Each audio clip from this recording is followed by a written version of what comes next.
নমস্কার বন্ধুরা, আশা করছি সকলে ভালো আছেন। সো আজকে বরাবরের মধ্যে বের হলাম রাতাল মেলা দেখার জন্য। সো রাতাল নাটোরের সিংড়া উপজেলায় অবস্থিত।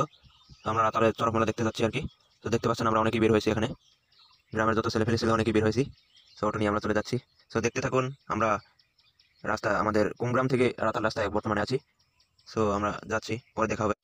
সো গাইস, এখানে আমরা এসে দেখতে পেলাম যে চড়ক ঘোরানোর জন্য যে খড়গ সেটা আসলে তোলাই হয়নি। সো অনেকক্ষণ চেষ্টা করার পর, অনেকজন লোক ধরাধরি করার পর, অনেকক্ষণ চেষ্টার পর তারা এটাকে তুলে ফেলে অবশেষে। গাইস, তারপর এখানে দেখতে পেলাম যে হাজরা ছেড়েছে, কিন্তু হাজরাগুলো অনেক ছোট ছোট, মানে জন্ম থেকে কেবল বের হয়ে এরা মনে হয় হাজরা উঠেছে আর কি। তো দেখতে পাচ্ছেন অনেক লাফালাফি করছে এরা, অনেককে ভয় দেখাচ্ছে।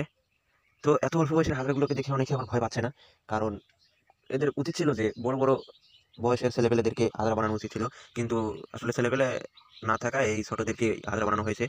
তারপর কাহিনীটা হলো গিয়ে, যাকে নিয়ে বসি ঘুরাবে সে নাকি পালিয়ে গিয়েছিল এবং অনেক ঝামেলা হওয়ার কারণে এখানে চড়ক ঘোরানো আর সম্ভব হয়নি। পরে এখান থেকে আর চলে এলাম আমরা।